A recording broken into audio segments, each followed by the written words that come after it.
পারলো অনলাইনে কলেজে ভর্তির আবেদনের সময়সীমা বাড়ানো হলো উচ্চশিক্ষা বিভাগের অনলাইন পোর্টালে। Hello everyone, welcome back to my channel. আমি রয়েছে তোমাদের সাথে ঈশিতা। আজকের এই ভিডিওতে আবারও West Bengal centralise college admission portal নিয়ে বিস্তারিত তথ্য শেয়ার করব এবং গুরুত্বপূর্ণ কিছু ইনফরমেশন রয়েছে। যেমনটা তোমাদের West Bengal centralise college admission পোর্টালে আবারও কিন্তু ডেট এক্সটেন্ড করা হয়েছে। তো সেক্ষেত্রে কবে তোমাদের মেরিট লিস্ট বেরোবে এবং কবে থেকে কলেজের ক্লাস শুরু হবে। ফার্স্ট ফেজে কলেজ অ্যাডমিশনের যে অ্যাডমিশন প্রক্রিয়া চলছিল তার লাস্ট ডেট আবারও এক্সটেন্ড করা হয়ে 30শে জুলাই করা হয়েছে। তো 25শে জুলাই লাস্ট ডেট ছিল, আবারও সেটাকে বর্ধিত করে 30শে জুলাই করা হলো।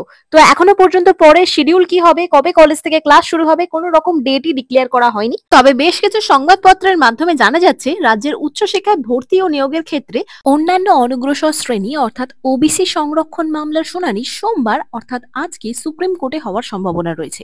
এই পরিস্থিতিতে উচ্চশিক্ষা দপ্তর স্নাতকী অভিন্ন পোর্টাল অর্থাৎ ওয়েস্ট বেঙ্গল সেন্ট্রালাইজ পোর্টালের মাধ্যমে আবেদনের দিনক্ষণ 30শে জুলাই পর্যন্ত বাড়িয়ে দেওয়া হয়েছে।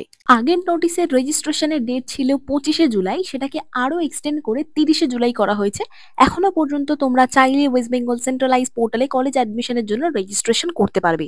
শিক্ষা দপ্তর সূত্রের খবর, শিক্ষার্থীদের সুবিধার জন্যই আবেদনের সময়সীমা বৃদ্ধি করা হয়েছে। শুক্রবার সন্ধ্যা পর্যন্ত নাম নথিভুক্ত করছেন 3,56,202 জন।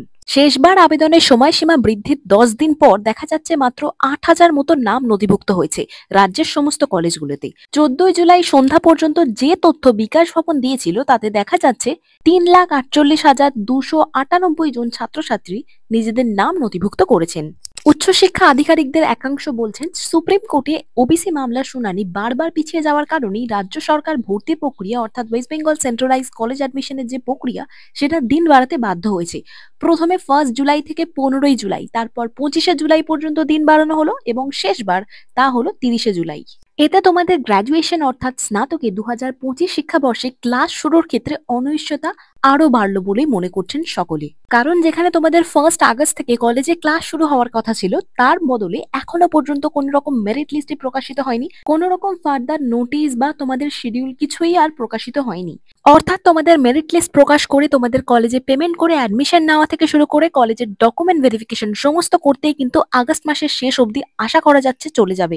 সমস্ত কিছু হয়ে যাওয়ার পর আশা করা যাচ্ছে সেপ্টেম্বর থেকে হয়তো তোমাদের কলেজের ক্লাস শুরু হতে পারে। তোমাদের এই নিয়ে কি মতামত রয়েছে অবশ্যই কমেন্টে জানাও। আজকের এই ভিডিওটা এখানেই শেষ করলাম। ভিডিওটা হেল্পফুল হলে অবশ্যই লাইক করে সাবস্ক্রাইব করে রেখো পরবর্তী আপডেট পাওয়ার জন্য।